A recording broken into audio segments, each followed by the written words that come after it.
Hello guys, അസ്സാം വലൈക്കും. അപ്പോൾ എന്തൊക്കെയുണ്ട് എല്ലാവരുടെയും വിശേഷങ്ങളൊക്കെ? സുഖമല്ലേ? ഇന്ന് നമ്മൾ ഉണ്ടാക്കാൻ പോകുന്നത് നല്ല നാടൻ മത്തിക്കറിയാണ് കേട്ടോ. അതിന് വേണ്ടിയിട്ട് ആദ്യം തന്നെ ഞാൻ പുളി വെള്ളത്തിലിട്ട് വെക്കുകയാണ് ചെയ്യുന്നത്. ഞാൻ ഏത് മീൻകറി ഉണ്ടാക്കുമ്പോഴും ആദ്യം പുളി എടുത്ത് വെള്ളത്തിലിടുകയാണ് കേട്ടോ ചെയ്യാറുള്ളത്. അപ്പോൾ ആ പുളിയുടെ നാരെല്ലാം കളഞ്ഞിട്ട് പുളി എടുത്ത് വെള്ളത്തിലിട്ടിട്ടുണ്ട്. അതിന് ശേഷം ഒരു മുഴുവനായിട്ടുള്ള ഉള്ളി ചെറിയ സ്ലൈസസ് ആയിട്ട് അരിഞ്ഞിട്ട് വെക്കുന്നുണ്ട്. അതിന് ശേഷം തക്കാളി എടുത്ത് ചെറിയ സ്ലൈസസ് ആയിട്ട് അരിഞ്ഞ് വെക്കുന്നുണ്ട്. ഒരു മീഡിയം സൈസായിട്ടുള്ള മുഴുവൻ തക്കാളിയാണ് കേട്ടോ എടുത്തിട്ടുള്ളത്. അതിനുശേഷം ഒരു 3 പച്ചമുളക് ഞാൻ എടുക്കുന്നുണ്ട്. അപ്പോൾ ഈ പച്ചമുളകൊക്കെ എരിവിനനുസരിച്ച് ഓരോരുത്തരുടെയും എരിവിനനുസരിച്ച് എടുക്കാം കേട്ടോ. അപ്പോൾ ഞാനിവിടെ ഒരു 3 പച്ചമുളകാണ് എടുത്തിട്ടുള്ളത്. ഒരെണ്ണം കുറച്ച് പഴുത്ത ഒരു പച്ചമുളകായിരുന്നു കേട്ടോ. അതിനുശേഷം വെളുത്തുള്ളി ഇഞ്ചി പേസ്റ്റാണ് എടുത്തിട്ടുള്ളത്. എന്നിട്ട് ചട്ടി അടുപ്പത്ത് വെച്ചിട്ടുണ്ട്. ഒരു മൺചട്ടിയാണ് വെച്ചിട്ടുള്ളത്. അതിലേക്ക് ഒരു 2 ടേബിൾ സ്പൂൺ വെളിച്ചെണ്ണയാണ് കേട്ടോ ഞാൻ ഒഴിക്കുന്നത്. അപ്പോൾ വെളിച്ചെണ്ണ തന്നെ മീൻകറിക്ക് യൂസ് ചെയ്യാൻ വേണ്ടിയിട്ട് ട്രൈ ചെയ്യണേ. ഓയിൽ ഒഴിച്ചാലൊന്നും മീൻകറി അത്രയും ടേസ്റ്റ് കിട്ടത്തില്ല.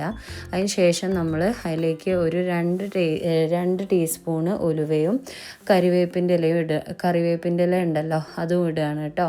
അപ്പം ഈ ഉലുവയുടെ ആ ഒരു കളർ ചേഞ്ച് വന്ന ആ സമയത്താണ് നമ്മൾ ഈ കറിവേപ്പിൻ്റെ ഇല ഇടുക. അതിന് ശേഷം വെളുത്തുള്ളി ഇഞ്ചി പേസ്റ്റ് ഒരു 2.5 ടീസ്പൂണ് ഞാൻ ഇടുന്നുണ്ട് കേട്ടോ. അപ്പോൾ ഇതിനൊക്കെ ഒരു പച്ചമണം മാറുന്നത് വരെ വഴറ്റിക്കൊണ്ടിരിക്കണം കേട്ടോ. അപ്പോൾ മത്തിക്കറി എല്ലാവരുടെയും ഫേവറേറ്റ് ആണോ? ആർക്കൊക്കെയാണ് ഫേവറേറ്റ് ഉള്ളത്? എല്ലാവരും ഒന്ന് കമൻറ്റ് ചെയ്യണേ. അപ്പോൾ എൻ്റെ ഒരു ഫേവറേറ്റ് ആണ് മത്തിക്കറി. ഇതിപ്പോൾ ഞാൻ നോർമലായിട്ട് മുളകിട്ട് വെക്കുന്ന ഒരു കറിയാണ് പറയുന്നത്. പക്ഷേ പച്ചക്കുരുമുളക് അരച്ചിട്ട് ഒരു മത്തിക്കറി വെക്കാനുണ്ട്. അപ്പോൾ എൻ്റെ ഹസ്ബൻഡും ഉമ്മയൊക്കെ ഉണ്ടാക്കും കേട്ടോ. അത് ഭയങ്കര ടേസ്റ്റാട്ടോ. അതാണ് എൻ്റെ ഫേവറേറ്റ് ആയിട്ടുള്ള മത്തിക്കറി.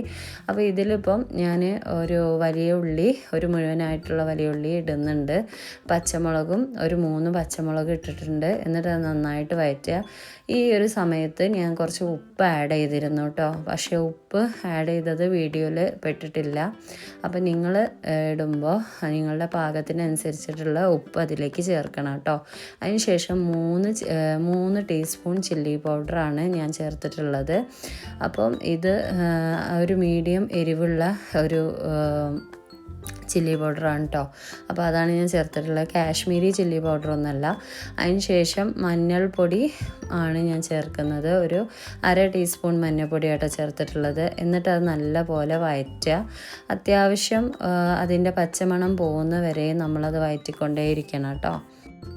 മത്തിക്ക് ചില നാട്ടിൽ ചാള എന്നല്ലേ പറയാറുള്ളത്. നമ്മുടെ അവിടെയൊക്കെ മത്തി എന്നാട്ടോ പറയാറുള്ളത്. എന്നിട്ട് ഇതുപോലെ നല്ലപോലെ വഴന്ന് അതിൻ്റെ ആ ഒരു വെളിച്ചെണ്ണയൊക്കെ ഇങ്ങനെ പുറത്ത് വരുമ്പോൾ നമ്മളതിലേക്ക് തക്കാളി ഇട്ട് കൊടുക്കും കേട്ടോ.